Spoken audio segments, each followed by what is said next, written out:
Hello everyone, welcome to evergreen study. तो आज की वीडियो के अंदर हम क्लास 6 की हिस्ट्री का chapter number 7 Ashok the emperor who give up war. तो हम इस चैप्टर के अंदर पढ़ेंगे कि एक अशोक थे। अशोक एक एम्परर थे, एक सम्राट थे जिन्होंने क्या एक वॉर से गिव अप करा। तो हमारा जो चैप्टर है उसी से हमारे जो क्वेश्चन है वो स्टार्ट हो जाते हैं कि अशोक कौन थे, वो कौन से एम्पायर से बिलोंग करते थे, और उसके साथ ही में क्वेश्चन मिल जाता है कि वो कौन से जो वॉर था उन्होंने गिव अप करा। 3 क्वेश्चन है बन गए हैं। अब इनका आंसर हमें इस चैप्टर के अंदर ढूंढना पड़ेगा। उसके साथ ही आपको स्टार्टिंग में एक स्टोरी दी गई है रोशन के रुपए के ऊपर। जो रोशन के रुपए हैं वो बिल्कुल क्रिप्स नोट है। क्रिप्स नोट उन्हें बोला जाता है। जिस प्रकार से आप कोई भी पेज है अपनी मुट्ठी में रखते हैं तो उसमें बहुत सारी लाइनें दरार वगैरह आ जाती हैं, तो सेम ऐसे उसके नोट पे भी ऐसे हो चुका है, जो कि उसके दादा ने उसके गिफ्ट दिया था बर्थडे के ऊपर। जैसे कि आपकी फैमिली मेम्बर आपको गिफ्ट देते हैं आपके बर्थडे के ऊपर, तो उसी प्रकार जो रोशन के दादाजी हैं उन्होंने उसको पैसे दिए थे। तो जो उन पैसों से वो क्या खरीदना चाहती थी, वो खरीदना चाहती थी एक सीडी, और उसके साथ में ही वो देखना चाहती थी एक न्यू नोट। क्योंकि जैसे कि आप बचपन में कोई भी नोट नहीं देखते पहले स्टार्टिंग में, तो उससे टाइम पीरियड आप देखते चले जाते, तो उसी प्रकार से वो बहुत ज़्यादा खुश है क्योंकि वो पहली बार उस नए नोट को देख रही है। और उसके साथ ही वो देखती है कि जो एक साइड तो क्या है, गांधी जी का प्रिंटेड नोट पे क्या है बना हुआ है गांधी का स्माइलिंग फेस, और सेकंड और देखती है एक लाइन का बहुत ज़्यादा सेट, बहुत सारे छोटे छोटे लाइन बने हुए हैं, जैसे कि आप देख पा रहे हैं छोटे छोटे लाइन्स हैं ये बने हुए हैं। तो इनसे और भी क्वेश्चन मिल गए हमें इस चैप्टर के अंदर। तो अब इस चैप्टर को हम स्टार्ट करते हैं स्टोरी के ख़त्म होने के बाद। हमारा चैप्टर स्टार्ट इसी को जो टॉपिक हमारा फर्स्ट इसी से स्टार्ट हो रहा है। A very big kingdom and empire. एक बड़ा सा किंगडम होता है, एक बड़ा सा राज्य होता है, जिसे हम क्या एक बड़े से राज्य को क्या बोलते हैं, एम्पायर बोलते हैं। तो इस चैप्टर के अंदर हम पढ़ेंगे जो हमने प्रीवियस चैप्टर के अंदर पढ़ा था, जो इनोंगा की मदर थी उसको क्या बोल रही थी टीचर्स को कि ने बच्चों को इम्पोर्टेंट जगह दिखाना सारनाथ में बुद्ध के ऊपर। तो वहीं सारनाथ में एक जगह है जहाँ पर ये स्टोन पिलर बना हुआ है। ये आप देखो कि ये स्टोन पिलर बना हुआ है, ये सारनाथ में ही बना हुआ है। तो अशोक द्वारा बनाया गया था, उसी से लिया गया है। इसलिए नोट्स वगैरह पे आप कोई भी नोट देख लो, इस पे हमारा अशोक का ये सिंबल होता ही होता है। तो इस चैप्टर के अंदर हम पढ़ेंगे कि इसके अंदर हम 3 रूलर्स हैं उनके बारे में पढ़ेंगे। कौन कौन से वो 3 रूलर्स होते हैं। एक तो होते हैं हमारे चंद्रगुप्त मौर्य, एक पढ़ेंगे हम बिंदुसार, और एक पढ़ेंगे हम अशोक। जो तीनों ही क्या है, तीनों ही एक डायनेस्टी से बिलोंग करते थे, वो थी मौर्य डायनेस्टी। तो अब ये क्वेश्चन आपके दिमाग में बन रहा होगा कि डायनेस्टी होती क्या है। तो डायनेस्टी उसको बोला जाता है जो एक लॉन्ग पीरियड, एक लंबे समय तक एक ही परिवार क्या है राज करता चला जाता है, उसको डायनेस्टी बोला जाता है। तो आपको पता है हमारी जो सरकारें होती हैं वो 2 प्रकार की होती हैं। एक होती है रिपब्लिक और एक होती है हमारी मोनार्की। रिपब्लिक के अंदर क्या होता है, हम खुद वोट डालने जाते हैं और अपने राजा को चुन लेते हैं। बट इन मोनार्की सिस्टम के अंदर क्या होता है, मोनार्की के अंदर क्या होता है, एक राजा है, राजा का बेटा क्या बनेगा, राजा बनेगा। तो उसी प्रकार से ये चला जाता है और इसको मोनार्की बोला जाता है। तो उस टाइम पीरियड में भी ऐसा ही था। जो मौर्य डायनेस्टी है वो कैसे बनी ये देखते हैं। सबसे पहले जो हम मौर्य डायनेस्टी के बारे में रीड कर रही हैं, तो सबसे पहले आप प्रीवियस चैप्टर के अंदर जाओगे तो आपने जनपद पढ़ा था। जनपद क्या होता है, आप कोई भी पर्टिकुलर जगह उस पर पैर रखते थे हो तो वो जगह आपकी हो जाती थी पहले के टाइम पीरियड में। जिसके बाद क्या होता है, महाजनपद आते हैं। महाजनपद क्या होते हैं, जो एक पर्टिकुलर एक जगह पर आपने राज किया, फिर लोग रहने लगे आपके साथ में, आप वहाँ के राजा बन जाओगे, और पर्टिकुलर जो आम लोग होंगे वो क्या बन जाएंगे, आपके सेवक बन जाएंगे। तो महाजनपद थे। तो इन महाजनपद में सबसे इम्पोर्टेंट क्या था, मगध था, जो आपने रीड किया। तो मगध में क्या था, मगध क्या था, दिन पर दिन क्या कर रहा था, राजाओं से लड़ाई कर रहा था और अपने आप को और ज़्यादा अपना जो एरिया था वो एक्सपेंड कर रहा था। जो मगध था वो अपना एरिया एक्सपेंड कर रहा था। तो उन्होंने बहुत सारे एरिया पर क्या है मगध ने राज कर लिया था, और उसने अपने आप को एक किंगडम बना लिया था। किंगडम मतलब बहुत बड़ा राज्य बना लिया था अपना मगध ने। तो उस पे जो मगध पे कौन राज कर रहा था, वो राज कर रहे थे नंद डायनेस्टी। नंद डायनेस्टी पर अब क्या हुआ, नंद डायनेस्टी के ऊपर अब आक्रमण कर देते हैं चंद्रगुप्त मौर्य। चंद्रगुप्त मौर्य वही है जिन्होंने मौर्य डायनेस्टी की एस्टेब्लिश किया था। तो उन्होंने नंद डायनेस्टी को हराया और उन्होंने अपने आप को मौर्य डायनेस्टी वहाँ पर रख दी मगध के अंदर। जो मगध है पूरे एरिया में फैल चुका है। तो अब क्या है, चंद्रगुप्त मौर्य वहाँ पर राज करने लगे हैं। और चंद्रगुप्त मौर्य खुद अकेले तो नहीं होंगे, एक आदमी था, एक बड़ा सा बुद्धिमान व्यक्ति थे जिन्होंने उनकी मदद करी थी उस डायनेस्टी को रखने में। कौन थे वो? थे कौटिल्य। कौन थे वो? कौटिल्य थे, जिन्हें हम चाणक्य भी बोलते हैं। तो उन्होंने हमें कैसे पता चला कि उन्होंने ये करा ये करा ये करा? तो उन्होंने एक बुक लिखी है अर्थशास्त्र, चाणक्य ने। किसने लिखी है? चाणक्य ने वो बुक लिखी है, जिससे कि हमें पता चलता है कि जो चाणक्य ने उस जो चंद्रगुप्त मौर्य की मदद की थी उस मौर्य डायनेस्टी को एस्टेब्लिश कराने के अंदर। पता चल गया अब आपको इतना कि जो अशोक, अब अशोक कौन होंगे? मैंने बताया हम 3 जो राजा के बारे में रीड करेंगे। एक थे चंद्रगुप्त मौर्य जिन्होंने क्या मौर्य डायनेस्टी एस्टेब्लिश किया, उसके जो बेटा था वो बिंदुसार था, और उसके बाद कौन थे? अशोक थे। तो अशोक के दादाजी ने क्या करा था? मौर्य डायनेस्टी को एस्टेब्लिश किया था। The Maurya empire that Ashoka ruled, जो फाउंडेड बाय हिज ग्रैंडफादर, जो कि मौर्य डायनेस्टी वो एस्टेब्लिश की थी उसके ग्रैंडफादर ने, चंद्रगुप्त मौर्य ने। जो चंद्रगुप्त मौर्य वो supported by a vice man name Chanakya या कौटिल्य भी बोल देते हैं। तो इन्हें बुक के अंदर तो नहीं है, ये जो चाणक्य का नाम है वो विष्णुगुप्त भी है। ठीक है, अब हमारा चैप्टर है, हमने ये टाइमलाइन देखनी पड़ेगी जिससे कि आपको और ज़्यादा समझ में आ जाएगा। तो आप टाइमलाइन देखो। सबसे पहले यहाँ पर आपके जो जनपद थे वो उभर रहे। उसके बाद 1321 में नंद डायनेस्टी को हराया चंद्रगुप्त मौर्य ने, और उन्होंने अपने आप को यहाँ तक उन्होंने राज किया। 297 तक उन्होंने अपने आप को यहाँ पर बना के रखा। फिर उनके जो बेटे आए बिंदुसार, उनका कम टाइम पीरियड है लेकिन उन्होंने राज किया। फिर बाद में आते हैं अशोक। अशोक का भी बहुत लंबा टाइम पीरियड है लेकिन इतना नहीं, लेकिन उन्होंने उसको क्या करा? राज किया। उसके बाद क्या है, बहुत सारे और राजा आते हैं और वो फिर बाद में क्या, मौर्य डायनेस्टी वो एंड हो जाती है। तो हम इस चैप्टर के अंदर हम पढ़ेंगे कि जो मौर्य डायनेस्टी है उसका एंड भी कैसे होता है। आप डोंट वरी, आपको टेंशन लेने की कोई जरूरत नहीं है। तो there were several cities in the empire which include the capital Pataliputra, Takshashila and Ujjain. तो हमने जो इस चैप्टर के अंदर 3 और इम्पोर्टेंट सिटीज़ हैं उनके बारे में रीड करेंगे। तो पहली थी पाटलिपुत्र। पाटलिपुत्र थी जो आप रीड कर रहे हो मौर्य डायनेस्टी, उसकी जो राजधानी थी वो थी पाटलिपुत्र। वहीं तक्षशिला और उज्जैन क्या थे? उज्जैन और तक्षशिला वहाँ पर ट्रेड के अच्छे साधन होते थे, मतलब ट्रेड होता था तक्षशिला और उज्जैन में, और पाटलिपुत्र वहाँ की राजधानी थी। Taxila was a gateway of the north west. जो ये आप देखो, ये नॉर्थ है, ये ईस्ट है, ये साउथ है और ये वेस्ट है। तो ये नॉर्थ, यहाँ पर क्या है, नॉर्थ वेस्ट के बिल्कुल पर्टिकुलर यहाँ पर गेटवे में क्या था? तक्षशिला। यहाँ से ट्रेड होता था अदर कंट्रीज़ के साथ। वहीं उज्जैन कहाँ पर था? ये नॉर्थ और साउथ के इस एरिया में उज्जैन पड़ता था, तो यहाँ से ट्रेड होता था। तो ये दोनों क्या थे? अच्छी ट्रेड का साधन था, जो कि मौर्य डायनेस्टी के फैलाव में बहुत ज़्यादा इम्पोर्टेंट कारगर साबित हुआ। How are empires different from kingdom? जैसे कि हमारा फर्स्ट जो टॉपिक था, a very big kingdom and empire. तो आपने एम्पायर और किंगडम हमेशा आप राज्य राज्य ये बोलते होंगे, लेकिन एम्पायर होता है जो एक साम्राज्य और किंगडम होता है कोई भी राज्य। तो ये दोनों में डिफरेंट क्या है ये देखते हैं। तो 1 मिनट इसकी ओर ना जाते हो, 1 मिनट इधर देखो। ये होता है हमारा किंगडम, ये होता है हमारा एम्पायर। तो इन दोनों में क्या डिफरेंशिएट है ये देखते हैं। जो हमारा एम्पायर होता है वो क्या होता है? जिसके अंदर बहुत सारे रिसोर्सेज की हमें ज़रूरत पड़ती है। बहुत सारे रिसोर्स की ज़रूरत क्यों पड़ती है? क्योंकि वहाँ पर बहुत बड़ी बिग आर्मीज़ होती है जिन्हें वो खाने वगैरह की या फिर संसाधनों की ज़रूरत होती है। बट इन किंगडम्स के अंदर कोई भी इतनी बड़ी एम्पायर वो नहीं होता है, कोई भी रिसोर्सेज की इतनी ज़रूरत नहीं होती, क्योंकि वहाँ पर बिग आर्मीज़ प्रोटेक्ट करने के लिए कुछ भी नहीं होता। इसलिए किंगडम थोड़ा छोटा होता है एज़ कम्पेयर टू एम्पायर से। वहीं सेकंड क्या है? एम्पायर के अंदर बहुत सारे जो टैक्स इकट्ठा करने के लिए बहुत सारे जो ऑफिसर्स होते हैं उनकी नियुक्ति होती है। बट किंगडम्स के अंदर 2-3 ही होते हैं जो मिनिस्टर वो ही टैक्स इकट्ठा कर लेते हैं। तो आपको ये डिफ्रेंशिएट पता चल गया। हम इंग्लिश में रीड करते हैं।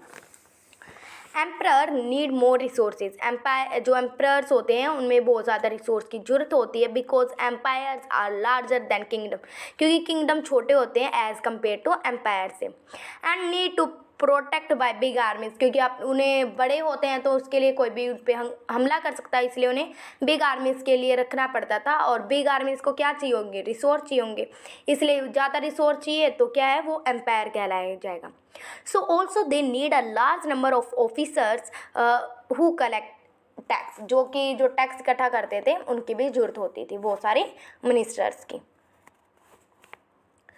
रूलिंग द एम्पायर, अब हम रीड करेंगे वहाँ पर जो एम्पायर था, वो साम्राज्य था, उस पर रूल कौन कर रहा था।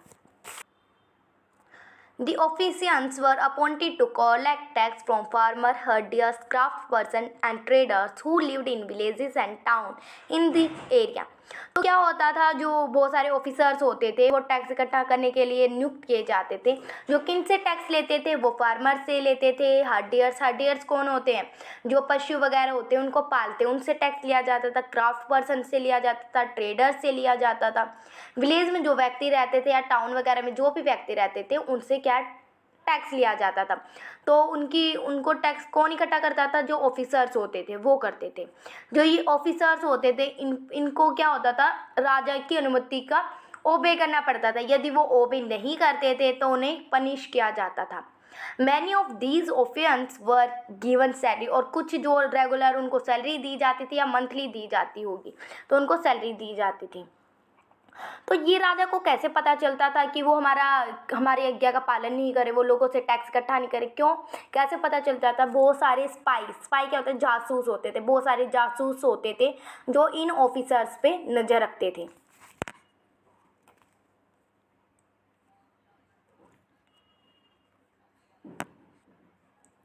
Royal ants were often sent as governor of provinces which were ruled by royal provincial capitals such as Takshashila और उज्जैन। तो आपको पता है बड़े जो उनकी कैपिटल थी वो पाटलिपुत्र थी। वहाँ पर क्या है, डायरेक्ट कौन राज करता था? वो राजा राज करता था। जैसे कि ये पाटलिपुत्र है, ये पाटलिपुत्र उनकी कैपिटल थी, मैंने स्टार्टिंग में बताया। तो पाटलिपुत्र के जितना भी अराउंड जो भी एरिया होगा वहाँ पर जो राजा होगा वो रूल करता होगा। जैसे अशोक करता होगा, बिंदुसार या बहुत सारे और राजा होंगे वो राज करते होंगे। तो बहुत सारी अदर जो चीज़ें होंगी वो उन पर भी क्या है, जो कैपिटल होती होंगी उनकी, उस पर भी कोई राजा राज करता था। ये तो नहीं होता होगा कि एक अशोक है वो सभी पर राज करेगा, नहीं, पर्टिकुलर कुछ अलग अलग जगह होती है। जैसे हमारी इंडिया में एक प्राइम मिनिस्टर होता है, उसके अंडर भी बहुत सारे सीएम होते हैं, तो वो राज करते हैं। तो उसी प्रकार ऐसे होता होगा, तक्षशिला में और राज करते होंगे, उज्जैन में और राज करते होंगे, ठीक है। The Maurya tries to control roads, rivers were important for transport. जो मौर्य डायनेस्टी के अंदर रोड्स और जो ट्रांसपोर्ट के लिए यूज़ होते थे, रोड्स और रिवर्स, क्योंकि वहाँ पर ट्रेड बहुत ज़्यादा होता था मौर्य डायनेस्टी के अंदर, तो इसलिए भी वहाँ पर क्या कंट्रोल रखा जाता था रोड्स और रिवर्स के ऊपर, क्योंकि वो वहाँ पर टैक्स लेते थे या ट्रिब्यूट लेते थे। ट्रिब्यूट किस को बोलते थे? जैसे कि कुछ सम्मान लेता हो, सम्मान नहीं, सम्मान, हम किसी को सम्मान देते हैं तो ये सम्मान होता था वो देते थे, या फिर कुछ श्रद्धांजलि देते थे, या फिर कुछ सम्मान होते थे उनको देते थे वो। People of forest region were most or less independent, but many of expect to provide elephant, timber, honey and wax to Maurya officer। जैसे कोई जंगल में रह रहा, वो उनसे तो कोई टैक्स नहीं लिया जाए, भी इंडिपेंडेंट नहीं थे कि वो टैक्स नहीं देंगे, बट उन्हें कुछ चीज़ें हैं वो देनी पड़ती, जैसे एलिफेंट हो गए, टिम्बर हो गए, हनी, कुछ चीज़ें मौर्य डायनेस्टी को देनी होती थी।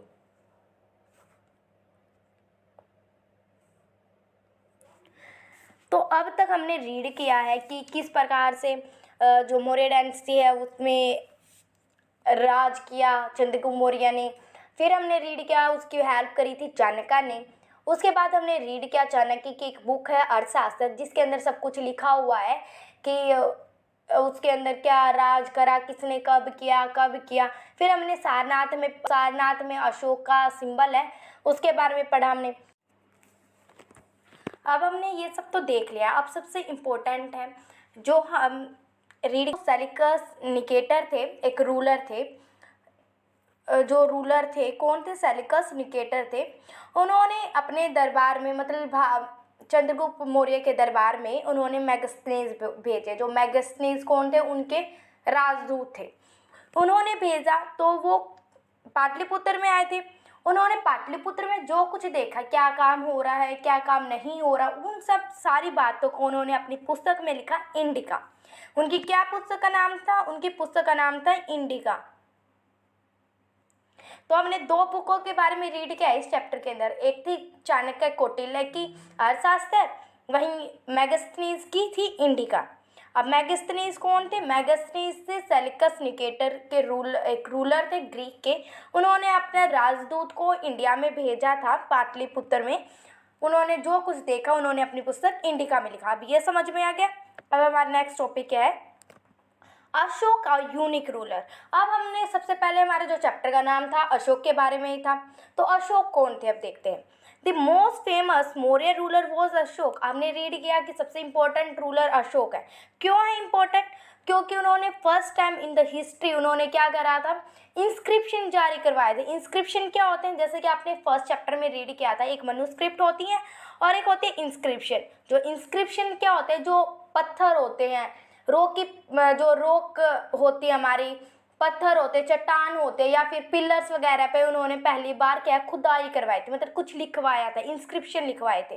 इसलिए अशोक को एक इम्पोर्टेंट रूलर माना जाता है, क्योंकि वो ना लिखवाते तो हमें क्या हिस्ट्री के बारे में पता चलता? नहीं पता चलता। क्योंकि उन्होंने लिखवाई से हमें पता चला कि उन्होंने क्या विजय प्राप्त करी, क्यों, कहाँ पर करी, उन्होंने कलिंग वॉर से क्या है अपने आप को गिव अप कर लिया। ये सारी बातें हमें इंस्क्रिप्शंस के द्वारा पता चलती हैं।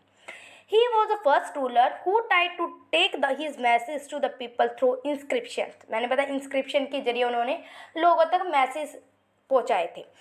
Which were in जो उनकी जो भाषा थी, उनकी जो भाषा थी वो प्राकृतिक, जैसे हमारी आम जो बातें कर सकते हैं वो हिंदी लैंग्वेज में करते हैं, तो वहीं आम जो लोग बातें करते थे वो प्राकृतिक लैंग्वेज में करते थे उस टाइम पीरियड में। And were written in Brahmi script, और लिपि क्या थी उसकी? ब्राह्मी थी। जिस प्रकार हम हिंदी है क्या बोलते हैं, हिंदी हमारी एक भाषा है, उसी प्रकार हिंदी की लिपि क्या है? देवनागरी है। वहीं जो प्राकृतिक वहां पर लिखी जाती थी इंस्क्रिप्शन में, जो कि उसकी लिपि क्या थी? उसकी लिपि थी ब्राह्मी। अब इतना समझ में आ गया आपको। अब हम रीड करेंगे अशोक वॉर इन कलिंगा। कलिंगा के वॉर के बारे में मैंने बहुत पहले आपको बताया था, उन्होंने गिव अप कर दिया था एक वॉर से, तो वो वॉर था कलिंगा। तो कलिंग था क्या? कलिंगा पता क्या हुआ था? जो ओडिशा, आज का जब उड़ीसा बोलते हैं, जिसे ओडिशा बोलते हैं, तो उस समय में जो एंशिएंट नाम था, पुराना नाम था ओडिशा का, वो था कलिंगा। तो अशोक ने क्या सोचा, मेरा जो किंगडम है इसको और ज़्यादा एक्सपेंड किया जाए। तो उन्होंने क्या है, उस टाइम के जो कलिंगा पर, उस जो आज का टाइम ओडिशा है उस पर आक्रमण कर दिया। उस आक्रमण करने के बाद वो अपना एक्सपेंड करना चाहता था, लेकिन उसको ये नहीं पता था उसका नतीजा कुछ और होगा। वो लाखों की संख्या में लोग मर जाते हैं, बहुत सारे लोग जेल में चले जाते हैं, बहुत सारे लोगों की जो क्या है उस केस वगैरह होते हैं उनको बंदी बना लिया जाता है। तो इस प्रकार से अशोक को बहुत बुरा लगता है और इस टाइम पीरियड में वो क्या है उस वॉर से गिव अप कर लेते हैं, क्योंकि ये first ruler in the history थे जिन्होंने क्या है पूरा वॉर जीतते भी, क्योंकि वो पूरा जीत गए थे वॉर को, उसका एंड टाइम पीरियड था, उन्होंने इस वॉर से क्या बोला कि मैं और लड़ाई नहीं कर सकता, क्योंकि बहुत सारी जो संख्या में लोगों की। Ashok was so honorable when he saw the violence and the bloodshed in Kalinga war that decided not to fight anymore. कि उन्होंने क्या है अपने आप को ये बोल दिया था कि अब मैं कोई भी, कलिंग वॉर से उन्होंने गिव अप करने के बाद उन्होंने क्या है बौद्ध धर्म को अपना लिया था, और बौद्ध धर्म अपनाते वक्त उन्होंने बोला था कि मैं आगे से कोई भी वॉर जिंदगी में नहीं लड़ूंगा। और ये पहला वॉर था इन हिस्ट्री में, कोई किंग जीता उसने अपने आप को हार के समान बोला कि मैं हार मानता हूँ अब। तो उस टाइम पीरियड में उन्होंने क्या करा, उसके बाद उन्होंने क्या करा, एक नई पॉलिसी अपनाई, धर्म विजय। धर्म विजय क्या था? धर्म विजय के अंदर बहुत मोरल वैल्यूज़ थी। मोरल वैल्यूज़ मतलब कि अपने बड़ों का आदर करना है, छोटों को प्यार करना है, उसके साथ ही पशु पक्षियों के साथ अच्छा बर्ताव करना, उन्होंने ये बातें मोरल वैल्यूज़ थी इसके अंदर। और उस टाइम पीरियड में ही अशोक का एक नाम उभर के आया था, वो था देवनप्पिय। देवनप्पिय किसे बोलते हैं? द बियॉन्ड ऑफ गॉड्स, मतलब देवताओं के समान। तो आप देख सकते हो कि उस समय उसका नाम उभर के आया।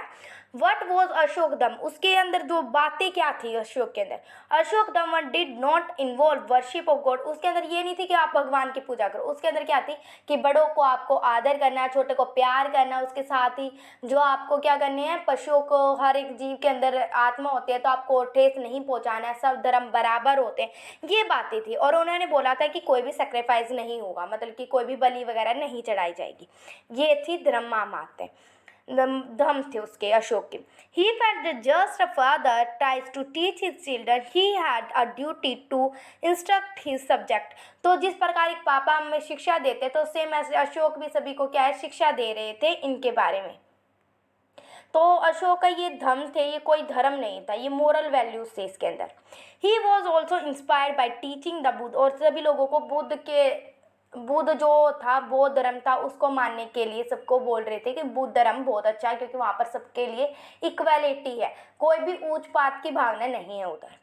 ही appointed official known as Dhamma Mahamatta, उसके लिए जो धम था, जो उसके जो मोरल वैल्यूज थी, उसके लिए उन्होंने धम महामातों की नियुक्ति करी, मतलब व्यक्तियों की नियुक्ति करी जो उनके धम थे उसको बहुत दूर एरिया तक फैलाए। जिसके बाद उन्होंने सीरिया, इजिप्ट, ग्रीस, श्रीलंका, कुछ अलग अलग पार्ट थे वहाँ, उसके साथ ही उन्होंने अपने जो बेटा था और जो बेटी थी, बेटे का नाम था वो महेंद्र था, वो श्रीलंका भेजा उसने, और उसकी डॉटर का नाम था संघमित्रा, उन्होंने श्रीलंका भेजा था कि धम्म का प्रचार करे। उसके साथ ही एक क्वेश्चन निकल के आता है जो आपकी बुक के अंदर नहीं है, मैं लेकिन आपसे पूछ रही हूँ। जो धम्म है वो एक संस्कृत वर्ड है, आपको पता है, और धम्म का मतलब होता है रिलीजन, ड्यूटी होता है, ड्यूटी हमारी जो कुछ कर्तव्य है, मतलब धर्म से लेकर हमारे कुछ कर्तव्य हैं, ये धर्म नहीं था कोई, ये कर्तव्य थे। ठीक है, ये आपका चैप्टर यहीं तक था। Thank you for watching. If you like our video then like, share and subscribe my channel.